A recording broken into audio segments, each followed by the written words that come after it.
Hello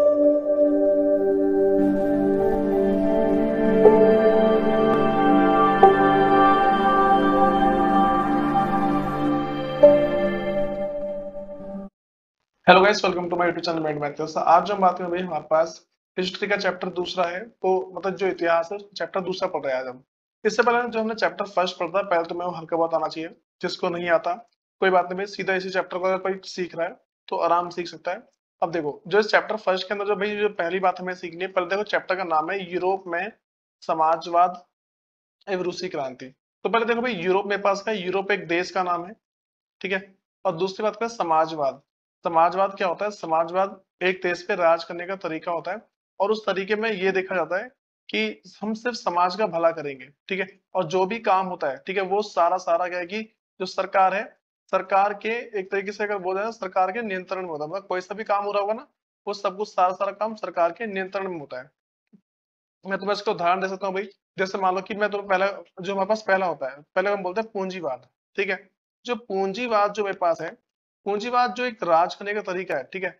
उसमें क्या होता है भाई, पूंजीवाद के अंदर जो पहली चीज देखी जाती है वो ये होता है कि एक ऐसे देश सरकार जहां पे जो सरकार का जो मुख्य उद्देश्य है वो सिर्फ पैसा कमाना है, ठीक है। और दूसरे बोलते हैं भाई, जो जो दूसरा मेरे पास उसको बोलते हैं समाजवाद, ठीक है। जो समाजवाद है, समाजवाद क्या होता है? समाजवाद हमारे पास देश में एक सरकार चलाने का ऐसा तरीका है जिसके अंदर भाई जो भी काम वगैरह होते हैं वो सारे के सारे एक तरीके से मानो जनता की भलाई के लिए किए जाते हैं। और तीसरा मेरे पास है भाई, इसको बोलते हैं मिश्रित, ठीक है। देखो एक और होता है साम्यवाद। साम्यवाद के अंदर और समाजवाद में, दोनों में थोड़ा बहुत अंतर होता है, लेकिन समाज जो साम्यवाद है वो इस चैप्टर में कहीं आएगा नहीं। अब सुनो भाई, जो तीसरा मेरे पास है, उसको बोलते हैं मिश्रित, ठीक है। मिश्रित क्या होता है भाई? देखो, जब पूंजीवाद और समाजवाद दोनों को मिलाकर, ठीक, एक जो नया बनता है उसे बोलते हैं मिश्रित। और मिश्रित चलता है भारत के अंदर। जो पूंजीवाद मेरे पास है वो है चीन में है, अमेरिका में। समाजवाद भाई बहुत से देश ऐसे, ठीक है, जिनका नॉर्मली कुछ पता है नहीं। वैसे पहले भारत के अंदर समाजवाद था, ठीक। लेकिन भारत में क्या भाई, भारत में है मिश्रित। तो मतलब कि जो जैसा चाहता है सरकार उसके साथ वैसा ही करती है। अगर कोई पैसा कमाना चाहता है तो पैसा, और भाई अगर मान लो कोई चाहता है कि भाई हमारी भलाई हो जाए तो उनकी भलाई की जाती है। अब हम अगर चैप्टर में थोड़ा आगे बढ़े तो भाई सबसे पहले देखते हैं कि इस हमारे पास है क्या, कह रहे हैं ये सामाजिक परिवर्तन का युग। देखो, समाज में जो जो परिवर्तन परिवर्तन हुए हैं वो किस किस तरीके से हुए, ये वाली बात करते हैं। तो कह रहे हैं कि यह दौर गहन सामाजिक, गहन का मतलब बहुत ही गहरा, ठीक है, गहन सामाजिक और आर्थिक बदलाव का है। सामाजिक और आर्थिक बदलाव का मतलब क्या है? देखो भाई, सामाजिक बदलाव का मतलब हो जाता है समाज जो हमारे पास है, समाज में लोगों के बीच में जो रिश्ते बदल रहे हैं उसको बोलते हैं सामाजिक बदलाव। और आर्थिक बदलाव की बात करें भाई, लोगों का जो पैसों को लेकर नजरिया है वो जो बदलाव हुआ है वो चीज है। तो कह रहे हैं कि यह दौर गैर सामाजिक और आर्थिक बदलाव का था, ठीक। औद्योगिक क्रांति, भाई औद्योगिक क्रांति का मतलब उद्योग को लेकर, मतलब किसी बिजनेस को लेकर, ठीक है। किसी भी बिजनेस को लेकर जो भी क्रांति चली थी उसे हम क्या बोलते हैं? औद्योगिक क्रांति। तो औद्योगिक क्रांति के दुष्परिणाम, मतलब कि उसकी जो भी कमियां थी, जैसे कि काम की लंबी अवधि, ठीक। पहले क्या था भाई, जैसे अभी क्या होता है, अगर अभी कोई काम करता है उसको 8 घंटे काम करवाते हैं, ठीक है। 8 हो गया, उसके आगे जैसे पड़ता है 12 घंटे या फिर मान लो 10 घंटे, इतना घंटे काम। पहले लोगों से 18-18 घंटे काम करवाया जाता था। तो वे कह रहे हैं कि औद्योगिक क्रांति के दुष्परिणाम जैसे कि काम की लंबी अवधि, ठीक है। उसके बाद अभी मेरे पास अगला क्या है कि जो कम मजदूरी, ठीक है, जो जो दिहाड़ी दे रहे हैं वो काफी कम दे रहे हैं। जैसे मान लो कि अगर किसी इंसान को 100 रुपए एक दिन का मिलने चाहिए, उसको 20 रुपए दे रहे हैं, तो ऐसे गुजारा चलेगा नहीं। दूसरा, बेरोजगारी की दर काफी ज्यादा थी। अगला भाई, आवास की कमी, जो लोग जहाँ पे जो भी लोग वगैरह है उनके पास रहने की जगह नहीं थी। अगला भाई, साफ सफाई की व्यवस्था, मतलब साफ सफाई की व्यवस्था ने लोगों को इस प्रकार सोचने पर विवश कर दिया, ठीक है। मतलब लोगों को ना इस तरीके से विवश कर दिया कि भाई लोग ना एकदम से मान लो एकदम रोड पर उतर आए और बोले भाई हमें जो है ना, हमें हमारा इंसाफ चाहिए, ठीक है। तुम ये जो हमारे पास जो अत्याचार कर रहे हो, तुम तुम्हारे पास काम करे तो सारा, और फिर तो उसके बाद तुम क्या हमें कुछ दे नहीं रहे हो, ना तो हमारे पास कोई फैसिलिटी है ना हमारे पास कुछ घर है, ठीक है। तो हमें क्या इसमें ही बना के दो। अब इसी चीज के चक्कर में क्या हुआ भाई, एक ना लड़ाई ऐसी होगी। अब वो जो लड़ाई ऐसी हुई है वही हमारे पास क्या भाई, वो क्रांति उसी के लेके ना क्रांति चल गई, ठीक है। और जो हमारे पास क्रांति चली थी, ठीक है, ये क्रांति कहाँ चली है भाई? ये क्रांति हमारे पास चली थी, देखो, यूरोप के समाजवाद में रूसी क्रांति, मतलब कि रूस के जो मतलब जो रूस वगैरह है, रूस और यूरोप, इनके जो बीच की बात है ना, इन दोनों बीच में क्रांति की बात चल रही थी, ठीक है। देखो तुम्हें इसमें ना जो आगे जाके सारी सारी बात समझ में आ जाएगी कौन कौन सी चीज कैसे कैसे है। अब सुनो, तो वे कह रहे हैं कि फ्रांसीसी क्रांति ने समाज में परिवर्तन की संभावना के द्वार खोल दिए। फ्रांस से जो क्रांति हुई थी, ठीक है, फ्रांस के अंदर जो होने वाली क्रांति थी, उसने क्या किया भाई, देखो जो फ्रांस के अंदर होने वाली क्रांति है, उसने समाज में नए नए परिवर्तन की संभावना के द्वार खोल दिए। जैसे फ्रांस से क्रांति हुई, लोगों के मन में भाई भाव आ गया कि अब ना हम भी क्रांति करके जो बदलाव चाहते हैं बदलाव कर सकते हैं, ठीक है। तो इन्हीं संभावना को मूर्त रूप देने में तीन अलग अलग विचारधाराओं का विकास हुआ। देखो भाई, जो इसी संभावना को मूर्त रूप का मतलब मूर्ति के रूप देने के लिए, फिर अगर सिंपली बोले तो उसको एक एक पूरा सीधा रूप देने के लिए, मान लो कि किसी के मन में कुछ विचार है, ठीक है, अगर विचार पर अमल किया जाए, ठीक है, अगर विचार पे अमल करते हैं, अगर विचार पे कोई अमल करेगा, तो विचार पे अमल करने से क्या होता है भाई, अगर कोई विचार पे अमल कर रहा है तो वो क्या है, वो मूर्त का रूप लेता है, ठीक है, मतलब कि मान लो सबके सामने आता है कि हाँ भाई ये वाला मुद्दा भी है, मूर्ति का रूप लेता है। तो भाई तीन चीज मेरे पास है, पहले मेरे पास उदारवादी, अगला है रूढ़िवादी, अगला है परिवर्तनवादी। तो एक एक करके सबके बारे में पढ़ेंगे भाई। तो जो मेरे पास पहला है, ठीक, कह रहे उदारवादी, ठीक है। तो कह रही उदारवादी एक विचारधारा है जिसमें सभी धर्मों को बराबर सम्मान और जगह मिलती है। उदारवादी ना एक देश को चलाने का ऐसा तरीका है जिसमें कोई सा भी धर्म हो, ठीक है, कोई सा भी धर्म हो उसको एक बराबर सम्मान मिलेगा, ठीक है, और एक बराबर जगह मिलेगी। जगह मतलब कि समाज में उन्हें सेम जगह मिलेगी, किसी को ऊंच नीच नहीं माना जाएगा। जैसे भारत के अंदर पहले क्या होता था, भारत के अंदर पहले के टाइम पे भाई काफी ज्यादा ऊंच और नीच देखा जाता, लेकिन इसको अब तुम देखोगे अब ज्यादा देखने को मिलता नहीं है, ठीक है, ज्यादातर गाँव में होता है।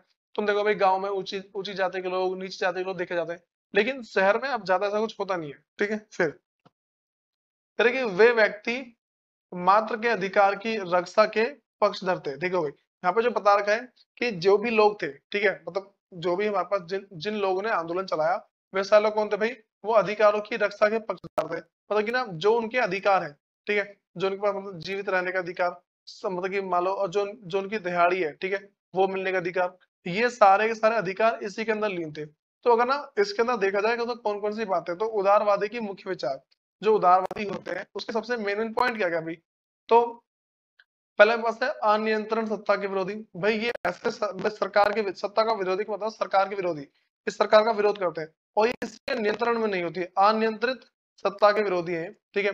उसके बाद जो बस अगली चीज है वो है सभी धर्मों का आदर एवं सम्मान। भाई ये जो उदारवादी लोग होते हैं, ठीक है, जो उदारवादी जो अवधारणा है इसके अंदर कोई सा भी धर्म हो, ठीक, उन सबको भाई एक जैसा सम्मान दिया था, सबको बोलते हैं भाई सब एक ही बराबर है। और जो तीसरा पॉइंट है, कि व्यक्ति मात्रा के व्यक्ति मात्र के अधिकारों की रक्षा के पक्षधर, मतलब कि जो हर एक व्यक्ति है, हर एक व्यक्ति को उसके अधिकार दिए जाते हैं, ठीक है, और उन मतलब कि हाँ भी जो उनके अधिकार है उनकी रक्षा की जाती है, और उनके पक्षधर होते हैं। इसका मतलब ये होता है कोई सा भी व्यक्ति हो, किसी भी जाति का व्यक्ति हो, ठीक है, किसी भी जाति का व्यक्ति हो या किसी भी धर्म का व्यक्ति हो, ठीक, कोई भी जाति हो या कोई सा भी धर्म हो, सबको एक ही अधिकार एक तरीके से मान लो दिया हुआ है, ठीक है। किसी ये नहीं कि हमें किसी का ऊंच नीच कर रहे हैं, ऐसा कुछ भी नहीं होता है। फिर अगली बात करते हैं, मेरे पास कह रहे कि प्रतिनिधित्व पर आधारित निर्वाचित सरकार के पक्ष में। देखो भाई अब ऐसा है, प्रतिनिधित्व पर आधारित निर्वाचित सरकार के पक्ष में ऐसा होता है भाई कि जिन नेता को हमने चुना है, ठीक है, जिन नेता को हमने चुना, उन नेता के आधार पर जो भी भाई देश का प्रधानमंत्री बना, ठीक है, जो भी देश का प्रधानमंत्री बना है, हम क्या भाई उन सबको लेके चलते हैं। देखो इस पूरी लाइन का मतलब क्या है, जैसे हम क्या करते हैं भाई, मान लो बहुत सारी जनता है, ये अपने किसी एक विधायक को चुनती है, ठीक है, ये किसी विधायक को चुनती है, विधायक आगे जाता है, ठीक है, विधायक मतलब विधायक ऐसे ऐसे ना बहुत सारे विधायक होते हैं, ये सारे के सारे मिलके क्या करते हैं भाई, किसी एक जगह पहुंचते हैं, मतलब किसी जो जैसे मान लो कि मोदी है भी, ठीक है, जो हमारे पास मोदी जी है, अब क्या है कि विधायक वगैरह जितने भी होते हैं इन सबकी वोटिंग होती है भाई, कितनी सीट है कितनी सीट नहीं है, तो इन्हीं के हिसाब से मोदी जी को चुना जाता है। मतलब कि अगर ज्यादा विधायक लोग या फिर ज्यादा मंत्री लोग, अगर ज्यादा विधायक फिर ज्यादा मंत्री है, वो 4-5 जनों को देखते हैं कि किसको प्रधानमंत्री बनाना है, ठीक, तो उसके हिसाब से चुन लेते हैं और बनाते हैं। जैसे मान लो कि जब जब मोदी जी है, ठीक है, जब ये प्रधानमंत्री बनने वाले थे, इससे पहले क्या था भाई, बहुत सारे लोग हैं जो प्रधानमंत्री बनने के लिए आए होंगे, हाँ भाई हमें बनाओ हमें बनाओ, लेकिन जब ज्यादा लोगों ने प्रधानमंत्री जो हमारे पास है मोदी को चुना, तो मोदी का प्रधानमंत्री बन गया। ये पॉइंट वही बोलता है हमारे पास, ठीक है, कि प्रतिनिधित्व पर आधारित निर्वाचित सरकार के पक्ष में, ठीक है, जो हमारे पास उदारवादी है, ठीक है, उदारवादी क्या बोलता है कि जितनी भी चीज हमारे पास है वो सारी सारी क्या है कि जो प्रतिनिधित्व पर आधारित निर्वाचित सरकार के पक्ष में होगा, ठीक है। और भाई जो लास्ट पॉइंट है वो कह रहे हैं कि सार्वभौमिक, इसका मतलब है सब जगह अप्लाई होने वाला, ठीक है, जो सब जगह लागू हो जाए, सब जगह लागू हो जाए, ठीक। सार्वभौमिक वयस्क मताधिकार, ठीक है, के स्थान पर संपत्ति धारक को वोट का अधिकार के पक्ष में। भाई देखो, जो उदारवादी है, उदारवादी धारणा क्या बोलती है, ये जो सार्वभौमिक वयस्क मताधिकार के स्थान पर संपत्ति धारकों को वोट का अधिकार के पक्ष में। ऐसा होता है भाई कि जो उदारवादी है, उदारवादी के अंदर देखा था भाई, जिन लोगों के पास संपत्ति वगैरह है, ठीक है, उन सबको वोट दिया जाएगा, लेकिन जिनके पास संपत्ति नहीं है उनको वोट देने का कोई अधिकार नहीं है। भाई अगली बात करते हैं रूढ़िवादी के बारे में, ठीक है, रूढ़िवादी क्या होता है। तो रूढ़िवादी में मतलब कि यह एक ऐसी विचारधारा है जो पारंपरिक मतलब बहुत ही पुरानी मान्यताओं के आधार पर कार्य करती है, जो बहुत ही पुरानी, जो राजा राजा महाराजा होते हैं ना, उन सब के टाइम पे जो परंपरा चलती आ रही है उसके टाइम की है। तो रूढ़िवादी की जो मेरे पास है उसकी विचारधारा क्या भाई, उदारवादी और परिवर्तनवादी का विरोध करती है, ठीक है। जो रूढ़िवादी है, एक तो उदारवादी जो हमने ऊपर पढ़ा, और परिवर्तनवादी, ठीक है, जो तीसरा पॉइंट था, ठीक, ऊपर तो मैं 3 पॉइंट बताया ना मैंने भी। हाँ भाई, उदारवादी, रूढ़िवादी और मेरे पास एक लगा परिवर्तनवादी, ये 3 है। तो इन 3 के बारे में तो बताया। तो मतलब जो ये जो हमारे पास है, जो रूढ़िवादी है, वो क्या है कि उदारवादी और परिवर्तनवादी का विरोध करती है, उसके अगेंस्ट आते हैं, बोलते हैं भाई तुम दोनों ठीक है, तुम दोनों गलत हो, इस तरीके से। अगला है अतीत का सम्मान करती है, जो हमारा इतिहास रह चुका है, ठीक है, जो जिस समय से हम गुजर चुके हैं, ये उसका काफी ज्यादा सम्मान करती है, ठीक है। उसके बाद जो अगला मेरे पास है, बदलाव की प्रक्रिया धीमी हो। देखो, अब रूढ़िवादी के हिसाब से क्या होता है कि अगर कोई ऐसा बदलाव किया जा रहा है, वो काफी धीरे धीरे होना चाहिए, यानी कि बहुत एकदम से तेजीबाजी में बहुत ही तेजी से कर दे। अगला हमारे पास है भाई, वो है परिवर्तनवादी। परिवर्तनवादी क्या होता है, ऐसी विचारधारा जो क्रांतिकारी रूप में सामाजिक और राजनीतिक परिवर्तन चाहता है। देखो भाई, जो परिवर्तनवादी ऐसी विचारधारा है जो क्रांतिकारी रूप से मतलब कि जिन लोगों को जरूरत है, ठीक है, उसके हिसाब से समाज में परिवर्तन लेके आता है, ठीक है। अब सुनो, जिसके जो कुछ मुख्य विचार है वो क्या भाई, पहला कि बहुमत आधारित सरकार के पक्षार, इसके हिसाब से होता है कि जिसको ज्यादा लोग चुनेंगे, ठीक है, उसको राजा बना दिया जाएगा, ठीक है, फिर उसको प्रधानमंत्री बना दिया जाएगा। अगला हमारे पास है भाई कि बड़े जमींदारों और संपन्न उद्योगपति को प्राप्त विशेष अधिकार का विरोध। ऐसा बोला गया भाई कि जो बड़े बड़े जमींदार है और जो संपन्न उद्योगपति है, जो भाई बड़े बड़े उद्योगपति बिजनेसमैन है, को प्राप्त विशेष अधिकार का विरोध। जो बड़े बड़े बिजनेसमैन है उन सबको क्या कुछ कुछ स्पेशल पावर दे रखी होती है।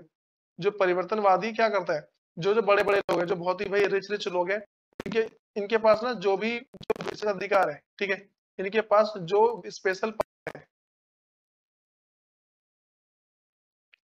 विशेष अधिकार जो हमारे पास है, ठीक है, मतलब कि जो भी अमीर लोगों के पास विशेष अधिकार है, ये उन सबका विरोध करते हैं। वो बोलते हैं भाई तुम्हारे पास ये पावर नहीं होनी चाहिए, तुम हो ही क्या, तुम अमीर ही तो हो सिर्फ, और क्या उसके आगे। भाई तीसरा क्या रहेगी, संपत्ति के संकेंद्र का विरोध, लेकिन निजी संपत्ति का विरोध नहीं करते।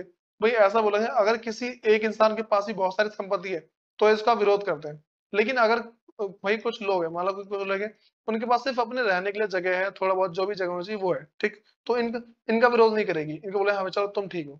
अगला भाई, महिला मताधिकार आंदोलन का समर्थन। देखो, जब महिला को वोट देने की बात आई थी, तो इसने जो हमारे पास परिवर्तनवादी है, इसने सपोर्ट किया था कि भाई अब महिला को भी वोट देने का अधिकार होना चाहिए। लेकिन पहले के टाइम पे क्या होता, भाई जो पहले का टाइम था, पहले के टाइम पे अगर सिंपली बोलते हैं ना, उस टाइम जो महिला हो गई, ठीक है, और जो ये मान लो कि देखो, एक तो महिला और जो वो लोग जिनके पास संपत्ति नहीं है, उन सबको वोट देने का अधिकार नहीं था। देखो, एक तो महिला, ठीक है, एक महिला, और दूसरा मैं उसका भाई मतलब कि संपत्ति, जिनके पास संपत्ति ना हो वो आदमी, ठीक है, मतलब कि आदमी जिनके पास संपत्ति नहीं है, ठीक है, जिनके पास संपत्ति नहीं है, तो इनको भी क्या वोट देने नहीं दिया जाता था। एक तो महिला हो गई, इनको वोट देने का अधिकार नहीं था। दूसरा जो बात है भाई वो है कि जो आदमी जिनके पास संपत्ति नहीं है उनको भी वोट देने का अधिकार नहीं था, ठीक है, पहले के टाइम पे। उसके बाद अगली बात करते हैं कि समाजवादी विचारधारा क्या होती है। तो समाजवादी विचारधारा वह विचारधारा है जो निजी संपत्ति रखने के विरोध है। देखो, निजी संपत्ति रखने के विरोध है और समाज में सभी को न्याय और संतुलन पर आधारित विचारधारा। देखो भाई, समाजवादी विचारधारा के अनुसार क्या है, इस विचारधारा के अनुसार हर एक इंसान के पास एक ही जैसी संपत्ति होनी चाहिए, मतलब कि एक बराबर संपत्ति होनी चाहिए। किसी के पास बहुत ज्यादा है, ये किसी के पास बहुत कम नहीं होना चाहिए, ठीक है, ये बोलता है। और ये बोलता है भाई तुम अपने पास निजी संपत्ति जो अपने पर जो तुम्हारे पास जो प्राइवेट प्रॉपर्टी नहीं रख सकते, ठीक है, जो भी है वो सारा सरकार के कंट्रोल में ही होगा। ठीक है, हम जब चाहे किसी को बैठाते हैं, जब चाहे किसी को भी ले आए। अब सुनो भाई, जो समाजवादी के जो मुख्य विचारधारा है वो क्या है? पहला, निजी संपत्ति का विरोध करती है। दूसरा, सामूहिक समुदाय की रचना, ठीक है, इसको बोलते हैं भाई रॉबर्ट ओवेन, ठीक। जो सामुदायिक जो हमारे पास का भाई जो सामूहिक समुदाय, ठीक, मतलब कि लोगों का जो ग्रुप है उसकी रचना करी, ठीक है, इसी ने बनाया। बोलते हैं कि भाई नई नई टीम बना ली, कुछ भी मतलब कि 200-300 लोग जुड़ गए और एक संगठन बना लिया, ठीक है, एक वैसी टीम बना ली, ठीक। तो इसको बनाने में काफी सहायता करती है। वही जो अगली मेरे पास है वो ये है कि सरकार द्वारा सामूहिक उद्यमों को बढ़ाओ, ठीक है। भाई लुई ब्लॉक ने बोला है कि सरकार द्वारा सामूहिक उद्यमों को बढ़ाओ। देखो, सरकार जो समाजवादी विचारधारा है, इस विचारधारा के अंदर जो सरकार है, ठीक है, वो सामूहिक उद्यम, मतलब सामूहिक उद्यम का मतलब जिसमें बहुत सारे लोग मिलकर काम करे हो, उसको काफी बढ़ावा देती है कि भाई ऐसा करो, देश अच्छा चलेगा, ठीक है। उसके बाद जो अगला पास है, सारी संपत्ति पर पूरे समाज का नियंत्रण एवं स्वामित्व, ठीक है। भाई समझ बताए, कोई सी भी संपत्ति हो पर पूरे समाज का नियंत्रण होगा। जो पूरा समाज है, पूरी सरकार है, ठीक है, सब सब उस पर कंट्रोल करेंगे। कोई ये नहीं कि हाँ भाई तू गरीब है तो तू अमीर है, ऐसा कुछ भी नहीं होगा, ठीक। अब सुनो, जो भाई अगली बात मेरे पास है वो है कि औद्योगिक समाज और सामाजिक परिवर्तन, ठीक है। औद्योगिक समाज क्या है और सामाजिक परिवर्तन क्या कहते हैं, उसके बारे में बात करते हैं। क्योंकि यह ऐसा समय था जब नए शहर बस रहे थे, नए नए शहर बन रहे थे और नए औद्योगिक क्षेत्र विकसित हो रहे थे, मतलब कि नए नए जो बिजनेस है, ठीक है, जो नए नए जो बिजनेस है, ठीक है, नए नए बिजनेस बन रहे थे, ठीक है। वगैरह की रेलवे का काफी विस्तार हो चुका था भाई। जो रेलवे वगैरह वो काफी आगे, मतलब कि रेलवे का आगमन हो गया था, ठीक। औरत, आदमी और बच्चों सबको कारखाना दिया। काम के घंटे बहुत लंबे होते थे, ठीक भाई। होता क्या था, जो काम का समय काफी लंबा था, मजदूरी बहुत, ठीक है। बेरोजगारी उस समय की आम समस्या। देखो भाई, जो बेरोजगारी है वो ये मान लो एकदम से बहुत छोटी समस्या थी, ये नहीं कि हाँ भाई बहुत बड़ी समस्या है बेरोजगारी। तो बेरोजगारी देखो, उस टाइम भाई क्या, अगर नॉर्मली बोलेंगे सब बोलते हैं हाँ भाई ठीक है बेरोजगारी है तो है, कोई दिक्कत नहीं, ये चीज। अगली चीज कि भाई शहर तेजी से बसते और फैलते जा रहे थे, इसीलिए आवास और सफाई का काम भी मुश्किल होता जा रहा। देखो भाई, जो शहर वगैरह वो बहुत ही तेजी से बढ़ रहे थे, मतलब कि भाई ऐसे मान लो बिल्डिंग पे बिल्डिंग बनी जा रही, उससे जो भी गंदगी फैल रही थी, ठीक है, जो भी इधर उधर कूड़ा कबाड़ा होता उन सबको साफ करना बहुत ही मुश्किल हुआ था। जो उसके बाद जो अगली चीज मेरे पास है वो है उदारवादी और रेडिकल, दोनों ही इन समस्याओं का हल की कोशिश कर रहे थे। देखो भाई, ऐसा बोलिए, एक होता है उदारवादी, ठीक है, दूसरा होता है रेडिकल। तो ये दोनों में उसका एक ना मान लो सरकार की सत्ता चलाने का तरीका है। सरकार सत्ता किस तरीके से चलाएगी, ये क्या मेरे पास उसी चीज का एक तरीका है। फिर बहुत सारे रेडिकल और उदारवादियों के पास काफी संपत्ति थी। जो बहुत सारे जो उदारवादी लोग हैं और जो रेडिकल लोग हैं उनके पास बहुत काफी ज्यादा संपत्ति थी। और उनके यहाँ बहुत सारे लोग नौकरी करते। और भाई ये इनके पास क्या है, गांव के बहुत सारे लोग ना सिर्फ नौकरी करने के लिए आते थे। अगली बात करते हैं भाई कि यूरोप में समाजवाद का ना, यूरोप में समाजवाद कैसे आया, ठीक है, मतलब कि आया तो उसका क्या क्या फर्क पड़ा, क्या क्या फर्क नहीं पड़ा, ये सारी सारी बात करते हैं हम। तो देखो, जो पहला मेरे पास है कि समाजवादी निजी संपत्ति के विरोधी थे। जो समाजवादी जो लोग थे वो लोग समाजवादी पार्टी के साथ जुड़े हुए थे, वो क्या निजी संपत्ति के विरोधी थे। यानी वह संपत्ति पर निजी स्वामित्व को नहीं मानते थे। देखो भाई, जिससे मान लो कि अभी तुमने एक प्लॉट खरीदा, ठीक, उस पर तुम्हारा अधिकार हो गया, लेकिन जो समाजवादी लोग हैं वो नहीं मानते, वो बोलते भाई तुमने सिर्फ पैसे दिए ना, ठीक, हम तुमसे जब चाहे तब छीन सकते हैं। ये था। उसके बाद उनका कहना था कि बहुत सारे लोगों के पास संपत्ति है जो जिससे दूसरों को रोजगार मिलता है, लेकिन समस्या यह है कि संपत्तिधारी व्यक्ति को सिर्फ अपने फायदे से मतलब रहता है। हाँ भाई, कहता है वह उनके बारे में नहीं सोचता जो उनकी संपत्ति को उत्पादनशील बनाता। देखो भाई, ऐसा उस टाइम इसलिए था क्योंकि पहले ना बहुत सारा पैसा एक जनों के पास है और बहुत सारे लोग गरीब। मान लो कि देखो टोटल 100 लोग हैं, 100 लोग में से जो एक जने के पास 99% पैसा है, ठीक है, और जो बाकी जो 99 लोग हैं उनके पास सिर्फ 1% पैसा है। तो इसी वजह से भाई जो सरकार है, ठीक है, उन्होंने बोला कि हम जो है इस बात को फॉलो करेंगे कि किसी के पास कोई निजी संपत्ति नहीं होनी चाहिए, ठीक, जो है सबको बराबर बराबर रखो। उसके बाद भाई अगला बात है, इसलिए उनका कहना है कि अगर संपत्ति पर किसी एक व्यक्ति के वजह पूरे समाज का नियंत्रण हो तो सामाजिक हितों पर ज्यादा अच्छी तरह से ध्यान दिया जा सकता है। देखो, जो समाजवादी अवधारणा है, ठीक है, समाजवादी अवधारणा ये बोलती है कि अगर किसी भी तरीके से अगर किसी तरीके से भाई हम जो काम कर रहे हैं वो सारा का सारा क्या है कि सरकार के नियंत्रण में आ जाए, फिर समाज के नियंत्रण में आ जाए, ठीक, तो सबको एकदम अच्छी तरीके से रखा जा सकता है बिना किसी दिक्कत के। अगली बात करते हैं भाई, मेरे पास जो है कार्ल मार्कस का विश्वास था कि खुद को पूंजीवादी शोषण से मुक्त कराने के लिए मजदूरों को एक अत्यंत अलग किस्म का समाज बनाना पड़ेगा। उन्होंने भविष्य के समाज को साम्यवादी, जिसको बोलते हैं भाई कम्युनिस्ट समाज का नाम दिया, ठीक है भाई। जब बोलते हैं कम्युनिस्ट पार्टी, ठीक है, तो समझना समाजवादी पार्टी है वो। तो ये सारी सारी बातें चली थी हमारे पास। देखो हुआ क्या भाई, बस इस पूरी बात में ये बता रखा है, जो तुम्हें 3 पॉइंट पढ़ा ना, पहला पॉइंट ये रहा, ठीक है, दूसरा पॉइंट ये रहा, तो तीसरा पॉइंट ये रहा। इन तीनों पॉइंट में बस एक बात पता लगी है, और बात हमारे पास ये है कि जो समाजवादी अवधारणा है, समाजवादी अवधारणा के अंदर ये देखा गया है कि जो भी संपत्ति है वो सारा सारा किसी एक व्यक्ति के पास नहीं रहेगा, हमेशा समाज बटा हुआ होगा। अगली बात करते भाई कि समाजवाद के लिए समर्थन, जो समाजवाद है उसके लिए किन किनों ने समर्थन दिया अपना। 1870 का दशक आते आते समाजवादी विचार पूरे यूरोप में फैल चुके थे। ये जो समाजवादी का जो विचार है कि भाई एक जने के पास ज्यादा संपत्ति नहीं रहेगी, सब में बांट के चलो, ठीक, ये पूरे रूप में पूरा जो यूरोप है उसमें सब जगह बात फैल गई। फिर समाजवादियों ने द्वितीय इंटरनेशनल के नाम से एक अंतरराष्ट्रीय संस्था बना ली थी। भाई इन्होंने क्या किया, एक ना मतलब कि एक ना संस्था बना ली, एक पूरी टीम बना ली, ठीक, इसी चीज को खत्म करने के लिए कि भाई एक जने के पास सारी संपत्ति ना हो, सबको उस पर सबका नियंत्रण हो। उसके बाद अगली बात करते हैं कि इंग्लैंड और जर्मनी के मजदूरों ने अपनी जीवन और कार्य स्थिति में सुधार लाने के लिए संगठन बनाना शुरू किया। देखो अब क्या हो भाई, इंग्लैंड, ठीक है, और जर्मनी के जितने मजदूर थे उन सब ने अपने जीवन को और अच्छा बनाने के मतलब जीवन और जो काम कर रहे हैं वो उन सब में सुधार लाने के लिए एक संगठन बनाया, एक टीम बनाई, ठीक है। फिर उसके बाद करी काम के घंटों में कमी तथा मत अधिकार मतलब कि वोट देने का अधिकार के लिए आवाज उठाना शुरू किया। उन्होंने क्या बोला भाई, ये तुम हमसे जो काम करो ना 18-18 घंटे, पहले इस काम को कम करो, ठीक है। उसके बाद जो अगली चीज है वो तो हमारे पास ये है कि हमें भी ना वोट देने का अधिकार दो, कि भाई हमें तो चुने, हमारा नेता कौन होना चाहिए। तुम अमीर अमीर लोग हो अपने हिसाब से किसी नेता को चुन लेते हो, हमें क्या पता चला भाई तुम क्या कर रहे हो क्या नहीं कर रहे।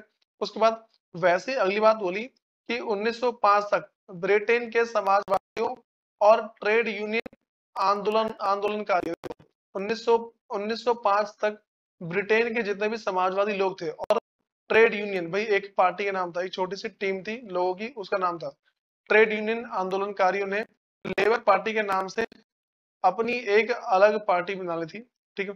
फिर फ्रांस में सोशलिस्ट पार्टी के नाम से ऐसी एक पार्टी का गठन किया। भाई अब जितने भी थे उन्होंने बोला कि भाई हमारी जो पार्टी का नाम क्या है, लेबर पार्टी है, ठीक है। उन्होंने क्या बोला, हमारी पार्टी का नाम क्या है, लेबर पार्टी है, और इस लेबर पार्टी के हिसाब से सारा सारा काम होना चाहिए, ठीक। उन्होंने बाद में क्या बोला भाई, उन्होंने अपने आप को सोशलिस्ट पार्टी के नाम से एक पार्टी का गठन किया। मतलब बोलते हैं जैसे कि भाई पहले से हमारे पास बहुत सारी पार्टी, जैसे भारत है, भारत के अंदर क्या भाई, भारत के अंदर हमारे पास पहला की मान लो बीजेपी पार्टी हो गई, ठीक है, और जो दूसरा सा आम आदमी पार्टी होगी, ऐसी क्या भाई बहुत सारी पार्टी, कांग्रेस तो चलो ठीक है खत्म ही खत्म है। तो ऐसी क्या बहुत सारी पार्टी होती है। अब उन्हीं पार्टी की तरह हमारे पास कभी एक पार्टी का नाम था सोशलिस्ट पार्टी, जो ये चाहती थी कि भाई जो भी संपत्ति वगैरह सब में बराबर बराबर बढ़ जाए, ठीक है। उसके बाद अगली बात करते हैं रूसी क्रांति क्या है। तो फरवरी 1917 में, ठीक है भाई, फरवरी 1917 के पतन से लेकर अक्टूबर 1917 में, देखो एक तो मैं क्या हो भाई, फरवरी 1917 में, ठीक, राजशाही के पतन होता है, जो राजशाही है, ठीक है, उसकी समाप्ति हो गई। जो राजशाही हमारे पास भाई वो क्या खत्म हो गया, मतलब राजशाही की चलती नहीं थी उसके बाद।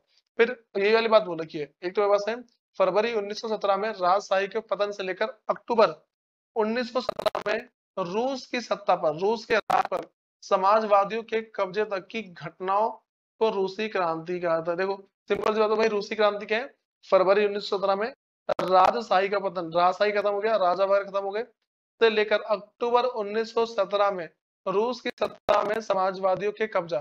भाई जो जहाँ पे जब रूस थी ना, वहां की जो सत्ता है, वहां का जो राज है, जो सत्ता वहां पे राज कौन कर रहा है ये बोलते हैं, ठीक है। तो रूस की सत्ता पर समाजवादियों ने कब्जा कर लिया। इन्हीं सभी घटना को रूसी क्रांति कहा जाता है, ठीक है। तो बात भाई रूसी समाज है क्या, तो 1914 में रूस और उनके साम्राज्य पर जार निकोलस का शासन था। देखो भाई केवल 1914 में, ठीक है, रूस पर और उसके साम्राज्य, रूस और जो उसके जितने भी साम्राज्य राज था भाई, उसका राज था निकोलस का राज था। लेकिन बाद में क्या हुआ, मास्को के आसपास पढ़ने वाले छात्र के अलावा आज के फिनलैंड, ठीक है, लताविया, लिथुआनिया, ठीक, पोलैंड, यूक्रेन व बेलारूसा के कुछ हिस्से रूसी साम्राज्य के अंग थे। भाई जितने को मैंने नाम लिया ना, इन सब जगह पे जो भाई निकोलस है, ठीक है, जार निकोलस पूरा नाम है इसका, जार निकोलस ने इसके ऊपर पूरा राज कर रखा था, ठीक, जितने मैंने नाम लिए इन सब पे। फिर तो भाई अगली बात करते हैं कि रूसी समाज की अर्थव्यवस्था कैसी थी, ठीक। तो 20वीं सदी की शुरुआत में रूस की लगभग 50% जनता खेती पर निर्भर थी। रूस में जितने लोग थे वो सारे के सारे क्या भाई, उसमें से मान लो 85% लोग हैं, जो 85% लोग हैं वो सारे सारे भाई सिर्फ खेती पर निर्भर थे। खेती होगी, हम खाएंगे पिएंगे, बस जिंदगी कटेगी, इस तरीके से। उसके बाद कारखाने उद्योगपति की निजी संपत्ति थी, और जो भी कारखाने वगैरह थे वो सारी सारी संपत्ति किसकी थी, वो किसकी प्रॉपर्टी थी, जो भी अमीर अमीर लोग हैं उनकी संपत्ति थी। तो ये जहां काम की दशाएं बेहद खराब थी, और भाई इस जगह काम करना बहुत ही मुश्किल था, ठीक। कभी मशीन में आग लग रही, कभी कुछ हो जा रहा, कभी कुछ हो जा रहा है, ये सारी सारी बात थी। उसके बाद देखो भाई जो अगला पास है, यहाँ के किसान समय समय पर सारी जमीन अपने अपने अपने कम्यून मतलब कि मीर को सौंप देते थे, और फिर कम्यून परिवार की जरूरत के हिसाब से किसानों को जमीन बांटता था। भाई यहाँ पे जो भी किसान थे उस समय समय पर जितनी भी जमीन है वो सारी सारी जमीन क्या भाई, इसको कम्यून बोलते हैं, मतलब मीर भी बोला जाता है इसको। सारी जमीन इसके हाथ में दे दी। इसके हाथ में जमीन देने के बाद फिर होता क्या था कि जो भी जिस चीज को जरूरत है उन सबको जमीन वगैरह दे दी। उसके बाद जो काम था सारा सारा खत्म, ठीक। उसके बाद भी अगला क्या है कि रूस में एक निरंकुश राजाशाही था, ठीक है। अब निरंकुश राजशाही का मतलब है भाई कि जो ऐसा था जो एक दिन मानो किसी से डरता ना हो, ठीक। उसके बाद 1904 ईस्वी में जरूरी चीजों की कीमत तेजी से बढ़ने लगी। देखो भाई अब क्या हुआ, जब यहाँ पे सब कुछ खेती पर निर्भर था, तो और जो भी जरूरत वाली चीजें वो सारी सारी चीजें भाई क्या है, उसकी जो कीमत है काफी तेजी से बढ़ने लगी। फिर मजदूर संगठन भी बढ़ने लगे, जो मजदूरों की स्थिति में सुधार के लिए मांग की, ठीक है। देखो अब क्या हो गई, अब इसी स्थिति इन्हीं सब के बीच में एक ना भाई हमारे पास का एक ना एक उन्होंने टीम बनाई, एक संगठन बनाया, मजदूर संगठन, ठीक। उन्होंने क्या किया, बोला भाई हमारी जो स्थिति है सुधारो, उसको कुछ करो हमारे लिए, ठीक। मतलब सरकार से बोला। तो उसने क्या एक ना उन्होंने भी एक मान लो क्रांति चालू कर दी। बात कि रूस में समाजवाद की क्या स्थिति है, फिर मान लो कि रूस में समाजवाद किस तरीके से लागू हुआ, कैसा चल रहा है। तो 1914 से पहले रूस में सभी राजनीतिक पार्टी गैर कानूनी थी, मतलब कोई भी पार्टी ऐसी नहीं थी जो सरकार की नजर में हो। उसके बाद अगला हमारे पास है भाई कि मार्क्स के विचारों को मानने वाले समाजवादियों ने 1898 में 1898 में भाई Russian social democratic workers party का गठन किया, ठीक। ये है RSDVP, ठीक है, RSDV, ठीक है, RSDVP इसका नाम दिया था, ठीक। ये पार्टी में आई थी। तो यह एक रूसी सामाजिक लोकतांत्रिक श्रमिक पार्टी थी। भाई ये क्या है भाई, जो श्रम है, जो भी जो बेलदार लोग हैं, फिर जो भाई जो छोटा मोटा काम करते हैं उन सब के लिए पार्टी थी, ठीक। और इस पार्टी के अंदर ना मतलब ये जो हमारे पास जो संगठन बना, इस संगठन में वो बोलते थे कि भाई हम जो है सरकार से इस चीज की मांग करेंगे कि जो हमारी जो समस्या है उसका समाधान करो। उसके बाद अगली चीज, इस पार्टी का एक अखबार निकला था, उसने मजदूरों को संगठित किया और हड़ताल आदि कार्य आयोजित किया। देखो भाई अब जब सरकार ने इनकी बात नहीं मानी, तो इन्होंने क्या किया भाई, अखबार में अपनी जो समस्या है उसको लिख दिया, तो पूरे जो भी पूरा देश है, पूरा रूस है, उसमें पहुंचा। जैसे ही रूस में सारी बातें फैली, जितने भी जो बेलदार लोग हैं, जो लोग काम करते हैं, ठीक है, उन वो सारे सारे के एक जगह जाकर जमा हो गए। फिर 19वीं सदी के आखिर में रूस के ग्रामीण इलाकों में समाजवादी काफी सक्रिय थे। देखो भाई कह रहे कि 19वीं सदी की बात करते हैं, मतलब कि 1901 1902 1903 बोलते ना, देखो जो होता है सदी, तो 1901 से लेकर 19 तक ये 7 साल में बस कभी 19वीं सदी के अंदर आ जाएगा। तो 19वीं सदी के आखिर में रूस के ग्रामीण इलाकों में समाजवादी काफी सक्रिय थे, मतलब भाई काफी एक्टिव थे वो, उनका अच्छा सा मान लो पंजा जमा हुआ था। फिर 1900 में उन्होंने सोशलिस्ट रिवॉल्यूशनरी पार्टी को समाजवादी क्रांतिकारी पार्टी का गठन किया, और जितने भी जो लोग थे उन सबने क्या एक और पार्टी बनाई, ठीक है।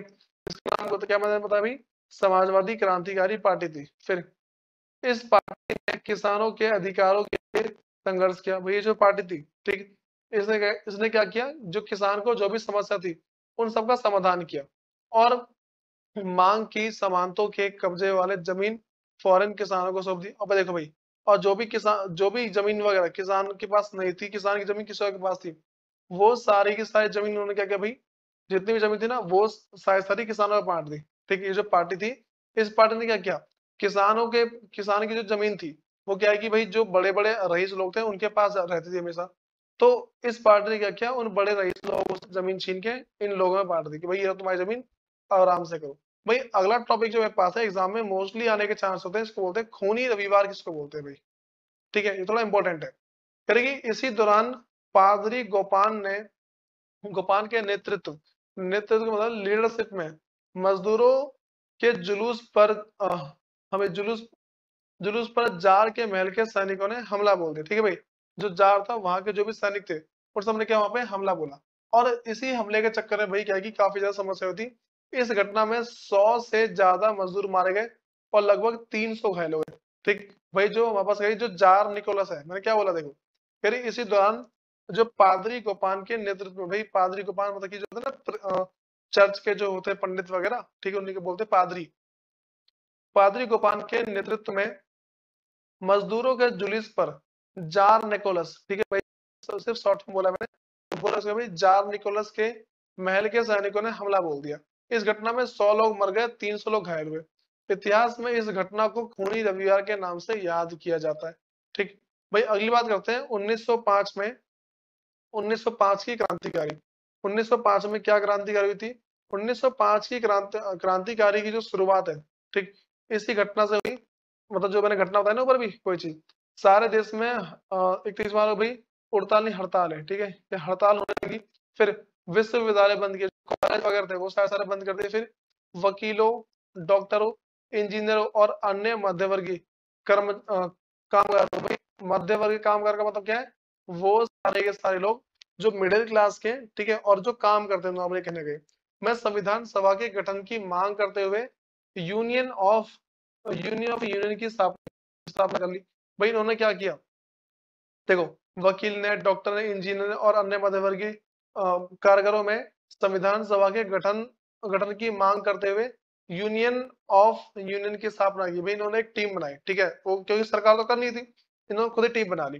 फिर जार निकोलस एक निर्वाचित परामर्श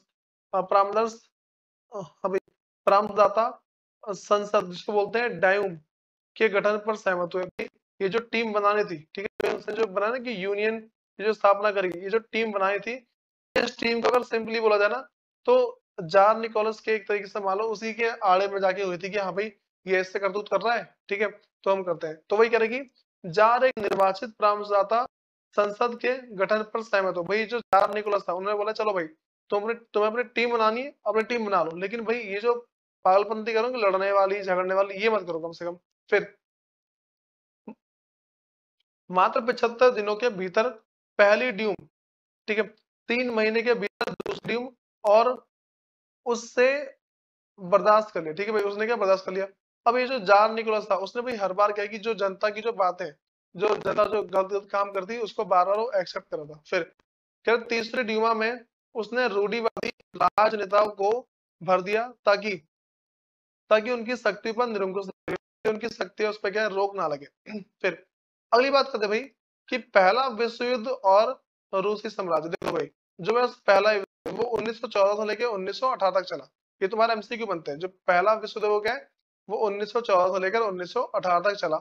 इसमें दो खेमों, जिसका मतलब भाई जर्मनी, ऑस्ट्रेलिया, ठीक है, और तुर्की, ठीक है, इसमें है कि हाँ भाई, इसमें दो खेमों की केंद्रीय शक्तियां, जर्मनी, ऑस्ट्रेलिया, तुर्की और मित्र राष्ट्र, इसको बोलते हैं फ्रांस, ब्रिटेन व रूस, इन तीनों के बीच लड़ाई शुरू हुई, जिसका असर लगभग पूरे विश्व पर पड़ा। ठीक है, जो पूरी दुनिया है उस पर पूरा फर्क पड़ा। देखो भाई, लड़े चार सिर्फ कितने, 3 जने यहाँ पे, 3 जने इसके, ठीक है, और 3 जने इसके, लड़े सिर्फ यही लोग हैं, इनके चक्कर में पूरे देश को दिक्कत आई थी। उसके बाद भाई अगली बात करते हैं। फिर कि इन सभी देशों के पास विशाल विशाल वैश्विक साम्राज्य था, इसलिए यूरोप के साथ साथ यह युद्ध यूरोप के बाहर भी फैल गया था। और इस युद्ध को पहला विश्व युद्ध कहा जाता है। देखो भाई, यूरोप के अंदर होते होते युद्ध ना बाहर ही फैल गया, इसीलिए इसको क्या है, पहला विश्व युद्ध बोलते हैं। अगली बात करते हैं भाई, इस युद्ध को शुरू में रूसियों का काफी समर्थन मिला, लेकिन जैसे जैसे युद्ध लंबा खींचा, देखो भाई ये युद्ध जो था ना, जो लड़ाई हुई थी, इसमें जो रूस के जो लोग थे, इन सबने पहले बहुत वोट किया, हाँ भाई ठीक है, जीत हो गए। लेकिन जब लड़ाई बहुत लंबी खिंच गई, ठीक है, हाँ भाई खिंचता गया, तो ड्यूमा में मौजूद मुख्य पार्टियों से सलाह लेना छोड़ दिया, और हाँ भाई सलाह लेना छोड़ दिया, उसके प्रति जनता का समर्थन कम होने लगा। लोगों ने सेंट पीटर हाँ भाई पीटर्सबर्ग का नाम बदलकर पेट्रोग्राद रख दिया, क्योंकि सेंट पीटर्सबर्ग जर्मन का था। देखो भाई, अब जो सेंट पीटर्सबर्ग था, ठीक है, ये वहां पे लिखा था जब लड़ाई हो रही थी रूस के अंदर, ठीक, तो वहां पे ये जो था ना, ये जो जो पीटर्सबर्ग था, पीटर्सबर्ग ने क्या किया भाई, इसी ने जो काम किया सारा सारा किया, लेकिन इसका बाद में जो नाम चेंज करके क्या है भाई, इसको पेट्रोगाज इसका नाम रख दिया। फिर 1914 से लेके 1916 के बीच जर्मनी और ऑस्ट्रेलिया में रूसी सेनाओं को भारी पराजय झेलनी पड़ी। जब लड़ाई हुई, ये जो हमारे पास जो लड़ाई चल रही थी 1914 से लेके 1918 के बीच की, ठीक है, ये जो लड़ाई चलती, इसमें क्या हुआ कि देखो 1914 से 1916 के बीच जर्मनी और ऑस्ट्रेलिया में रूसी सेनाओं को भारी पराजय झेलनी पड़ी। देखो भाई, जर्मनी और ऑस्ट्रेलिया इन दोनों जगह जाके रूस ही तो जाके लड़ा था, सब जगह जो रूस है सब जगह जाके लड़ा था, तो जर्मनी और ऑस्ट्रेलिया में जाके हार गया। फिर 1917 तक 70 लाख लोग मारे जा चुके थे, ठीक। फिर पीछे हटती रूस सेनाओं ने रास्ते में पड़ने वाले फसलों इमारतों को भी नष्ट कर डाला, ताकि दुश्मन की सेना वहां टिक ना सके। देखो भाई, अब ना जैसे ही हारने लगे, जैसे ही लोग हारने लगे, हारने के बाद क्या, वो पीछे तरफ भाग लगे, वो पीछे भागते भागते वो ना जो बिल्डिंग वगैरह वो सारे सारे तहस नहस करते हुए, फिर फसलों और इमारतों के विनाश से रूस में 30 लाख से ज्यादा लोग शरणार्थी हो गए। भाई देखो, मतलब कि 30 लाख, जब ये लड़ाई खत्म हुई, इस लड़ाई के खत्म होते या फिर लड़ाई के बीच में 30 लाख से जो ज्यादा लोग हैं, वो सारे सारे बेघर हो गए। वही बात करते हैं फरवरी क्रांति, ठीक है, फरवरी क्रांति क्या है भाई, और इसके कारण क्या है, ठीक, अब सुनो। करें प्रथम विश्व युद्ध को लंबा खींचना, जो पहला विश्व युद्ध था वो बहुत ही लंबा खींचा था, इसीलिए हुआ। देखो ये ना सिर्फ हेडिंग है, इसके अंदर तो बना के लिखो, ऐसा लिखोगे कि जो मेरे पास जो फरवरी जो फ्रांसीसी क्रांति एक तरीके से वही मान के चलो, ठीक है। हाँ भाई, तो पहला तो क्या होगा कि प्रथम विश्व युद्ध को लंबा खींचना, तो हम पहला बोलेंगे जो फरवरी क्रांति का जो पहला मुख्य कारण था वो था कि जो प्रथम विश्व युद्ध था उसको लंबा खींचा गया था बिना बात के, ठीक है। जो छोटी सी लड़ाई थी उसी लड़ाई को बढ़ा चढ़ाकर बताया गया था, और इस बढ़ी चढ़ाई हुई लड़ाई के अंदर ही सभी लोगों को दिक्कत आई थी। उसके बाद भाई अगली बात मेरे पास है, अगला हमें जो है राजपुतीन का प्रभाव, इसको डिट्टो लिख देना, ठीक है। अगला है सैनिकों को मलोपन करना, जो सैनिक, ठीक है, वो काफी हार गए थे, ठीक, क्योंकि इतने सारे लोग थे वो बार बार हारे जा रहे थे, तो किसी दूसरे देश में आके लड़ाई करना आसान नहीं होता। अगला है शरणार्थियों की समस्या, भाई लोग जो बेघर हो गए उनकी समस्या काफी बढ़ गई। फिर खदान की कमी, उद्योगों का बंद होना, ठीक है, जो खदान वगैरह है वो बहुत ही कम हो गए, ठीक है, और जो उद्योग है वो पूरा पूरा बंद ही हो गया। फिर जितने बिजनेस थे, ठीक, उद्योग को बिजनेस ही बोलेंगे, इंडस्ट्री बोलेंगे, वो सारे सारे बंद हो गए। फिर असंख्य रूसी सैनिकों की मौत हुई, भाई रूस के बहुत सारे जो सैनिक थे उन सबकी मौत हो गई। फिर फरवरी क्रांति की जो घटना है भाई, नॉर्मली इसको हम और क्या क्या बोल सकते हैं, अब सुनो। तो 22 फरवरी को फैक्ट्री में तालाबंदी हुई, ठीक है, 50 अन्य फैक्ट्री के मजदूर में हड़ताल हुई। फिर हड़ताली मजदूर सरकारी इमारतों का घेराव, जिन लोगों ने हड़ताल किया उन्होंने सरकार की जो जो सरकारी बिल्डिंग होती है उसके चारों तरफ घेरा लगा दिया कि भाई हमारी मांग क्या पूरी करो। फिर उसके बाद जो अगला मेरे पास है, राजा द्वारा, एक चीज मान लो भाई, राजा द्वारा कर्फ्यू लगाना, भाई उसने बोला भाई पूरा पूरा राज्य बंद कर दो, कोई घर से बाहर निकलेगा नहीं, ठीक है, कर्फ्यू है हमारे पास। फिर 25 फरवरी को ड्यूमा को बर्खास्त करना, भाई जो ड्यूमा है उसको निकाल दे, तू जा यहाँ से, ठीक है, तेरी बस की कुछ नहीं है, ठीक, तू हमारे देश को संभाल नहीं पा रहा है। उसके बाद अगला 27 फरवरी को प्रदर्शनकारियों ने सरकारी इमारतों पर कब्जा कर लिया, भाई वो लोग जो इमारत के बाहर प्रदर्शन करते हैं उन्होंने पूरी बिल्डिंग पर कब्जा कर लिया, बोले भाई अब कोई बाहर जाएगा नहीं, अंदर ही रहो। सिपाही एवं मजदूरों का संगठन सोवियत का गठन था, ठीक है, सोवियत भाई है ना, इसको बोलते हैं सोवियत संघ, मतलब सोवियत संघ बोलते हैं इसको, जो है ना सोवियत, तो इसकी एक टीम थी, कह रहे सिपाही एवं जो मजदूर है उनका गठन क्या है, सोवियत का गठन था, मतलब ये जो बने थे वो सारे सारे सोवियत को लेकर बने, जो सोवियत संघ है। देखो दो चीजें, एक तो बस एक अमेरिका है जो बाद में भी लड़ाई हुई थी, एक तो बस अमेरिका है, और जो दूसरा पास भाई इसको बोलते हैं सोवियत संघ, ठीक है, सोवियत संघ। इन दोनों के बीच में भाई क्या है कि बाद में भी लड़ाई चली थी, इसको हम शीत युद्ध वॉर बोलते हैं, ठीक है। आगे जाके तुम पढ़ोगे कहीं ना कहीं, ठीक है, शीत युद्ध बोलते हैं इसको, ठीक है। फिर सुनो उसके बाद, हाँ भाई, करेगी 2 मार्च सैनिक कमांडर की सलाह पर, हाँ भाई, जार मतलब जार को गद्दी छोड़, जार को गद्दी छोड़ना छोड़ना तो अब क्या हुआ, और अगली घटना क्या थी, 2 मार्च को जो जार निकोलस था उसने गद्दी छोड़ दी, बोला भाई कोई नहीं, मैं जा रहा हूँ, मैं अपनी आराम से जिंदगी जीऊंगा। अगली चीज मेरे पास है भाई कि फरवरी क्रांति के प्रभाव, जो फरवरी क्रांति है इसके प्रभाव क्या क्या पड़े हैं। देखो भाई ये फरवरी वाला बहुत ही इंपॉर्टेंट क्वेश्चन होता है। अब सुनो, रूस में जार शाही का अंत हो गया, जो रूस है वहां पे जो जार शाही है, ठीक, मतलब कि जार शाही का मतलब है जो था ना जार निकोलस, उसका जो राज था वो खत्म हो गया। दूसरी बात भाई, सार्वभौमिक वैश्विक अधिकार के आधार पर संविधान सभा का चुनाव। देखो भाई जो अगली चीज क्या हुई, अगर संविधान सभा चुनना है, हमें किसी एक पार्टी को चुनना है, ठीक है, आम आदमी पार्टी, बीजेपी पार्टी, जैसे हमारे भारत के अंदर ना सेम चीज भाई हमारे पास क्या है, रूस के अंदर भी था।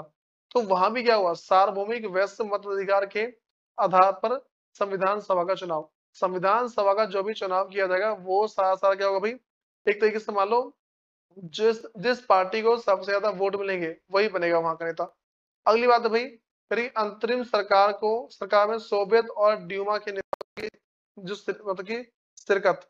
भाई इस पॉइंट को याद रखे चलना कि जो अंतरिम सरकार में सोवियत और ड्यूमा के नेताओं की शिरकत। अब यहाँ पे क्या हो भाई, जो हमारे पास सोवियत है, सोवियत और जो दूसरा पास है ड्यूमा, ठीक है, इन दोनों के बीच में जो भी बात हुई थी, ठीक है, वही सारा सारा बताना भाई कि क्या क्या बातें हुई इनके बीच में। अगली बात करें भाई, इसको बोलते हैं अप्रैल थीसिस, ठीक है, थीसिस, थीसिस, हाँ। अब सुनो भाई, तो अब आसान आसान टॉपिक है जो भी है, सुनो भाई। ऐसा बोला कि महान बेलोस्विक नेता लेलिन अप्रैल 1917 में रूस लौटे। भाई ये तुम्हारा इसका एमसीक्यू बनता है, ठीक है, ये हाँ भाई कैसे करना है। उसके बाद इन्होंने 3 मांगे की जिन्हें अप्रैल थीसिस कहा गया, ठीक। मांग क्या थी भाई, युद्ध की समाप्ति, ये जो युद्ध चल रहा है बिना मतलब उस पर इसको बंद करवाओ। दूसरा भाई, सारी जमीनें किसान के हवाले कर दो।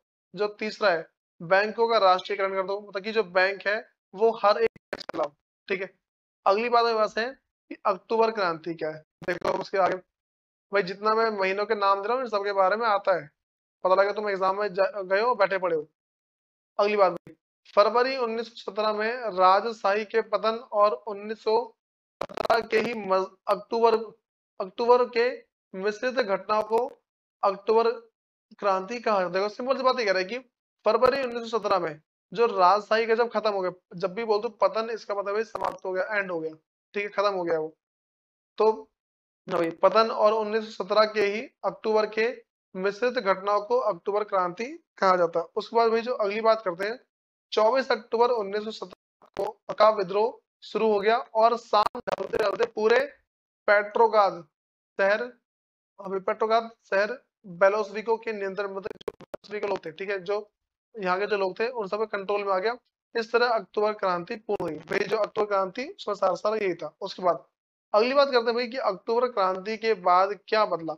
जो हमारे पास जो अक्टूबर क्रांति थी इसके बाद बदलाव क्या क्या वाली बात करते हैं। पहला, निजी संपत्ति का खात्मा। वो लोग जिनके पास बहुत सारी संपत्ति थी वो उनसे छीन के गरीब लोगों में बांट दी गई। अगला, बैंकों एवं उद्योगों का राष्ट्रीयकरण।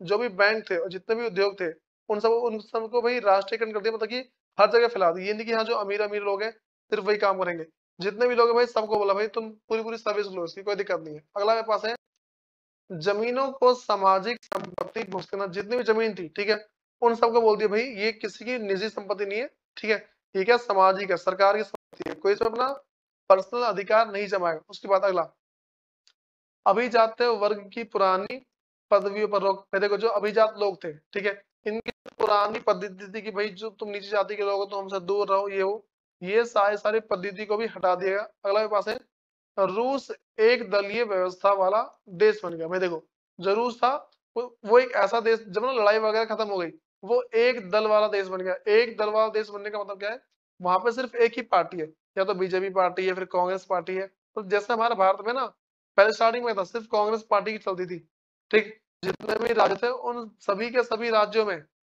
ठीक, सब जगह था भाई जो कांग्रेस था उसी का राज था। इसी तरीके से रूस में भी एक दलीय पार्टी हुई, सिर्फ एक ही दल था, उसी को लोग चुनते हैं। अगली चीज, जीवन के हर एक क्षेत्र में सेंसरशिप लागू।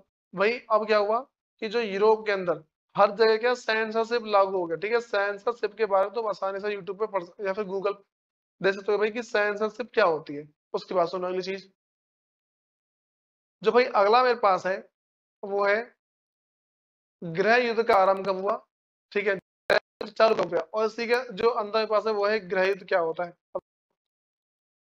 क्रांति के पश्चात, जो क्रांति थी उसके बाद रूसी समाज में तीन मुख्य समूह बन गए, ठीक है, जिसको बोलते हैं रेड्स, ठीक है, समाज का एक जिसको बोलते हैं ग्रीन्स, ठीक है, और जार मतलब कि व्हाइट्स, ठीक है। ये तीन चीज बना, रेड ग्रीन और व्हाइट।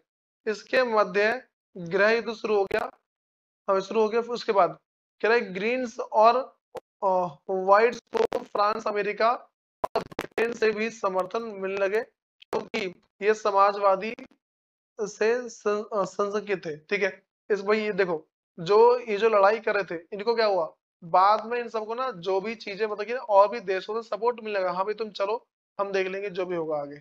उसके बाद अगली चीज, भाई अब जो सबसे मोस्ट इम्पोर्टेंट बात है वो सुनो। सबसे पहली बात, तुम जब भी इस पूरे वीडियो को देख रहे हो, एक सिर्फ वन से कुछ नहीं होगा भाई, ठीक है। सिर्फ एक बार वीडियो देखने से कुछ नहीं होगा, पहले एक बार वीडियो देख लो, तुम्हें आधे से भी कम समझ में आएगा। उसके बाद जो जितने इसके जो नोट्स हैं, ठीक है, जो भी पूरे पूरे नोट्स हैं, ये सारे के सारे नोट्स पहले तुम्हें याद करने हैं, ठीक है। और जिसको पीडीएफ चाहिए भाई मुझे कमेंट करना, मैं तुम्हें उसके लिंक दूंगा, ठीक है। वहां से जाके कोई भी इसको डाउनलोड कर सकता है। तो पहले तुम्हें करना क्या है, सबसे पहले जो भी नोट्स वगैरह है वो सारे सारे नोट्स याद करने हैं। दूसरी चीज, तुम्हें क्या करना है भाई, जो तुम्हारे जो एनसीईआरटी है, ठीक, एनसीईआरटी के जो तुम्हारे क्वेश्चंस आंसर है वो सारे सारे करने हैं, ठीक है। ये चीज करने के बाद जो अगली चीज है वो क्या है तुम्हारे पास, जो थर्ड है वो तुम्हारे पास जो कोई सी एडिशनल, किसी भी तुम्हारे पास एडिशनल बुक है, ये सारे के सारे करने हैं। और one of the most important चीज, जितने भी चैप्टर हो रखे भाई सबके एमसीक्यू करो, ठीक है। अगर कोई चाहता है कि भाई एमसीक्यू की ना पूरी पूरी प्लेलिस्ट बनाया जाए और तुम्हें समझाया जाए क्या है कैसे नहीं है, ठीक, उसके बाद उसमें सही आंसर टिक लगवाया जाए, तो अगर तुम सब भाई किसी भी टाइम टोटल अगर 100 कमेंट भी आ गए ना, ठीक है, तो भाई इसके बेस में वीडियो बना दूंगा इसकी, ठीक है। जो एमसीक्यू वाली वीडियो है ये तुम्हारे से बननी शुरू हो जाएगी। और भाई तुमसे बस एक ही रिक्वेस्ट है, ये जो वीडियोस वगैरह है अपने जो भी तुम्हारे फ्रेंड्स वगैरह उन पर शेयर करो। देखो चैप्टर बहुत लंबा है, इसको एक बार में मत देखना, तुम्हें कम से कम जो वीडियो है उसको 6 से 7 बार देखना है। इसका फायदा ये होगा तो रट जाएगा पूरा पूरा चैप्टर, ठीक है। उसके बाद मिलते हैं इसकी नेक्स्ट वीडियो में, धन्यवाद।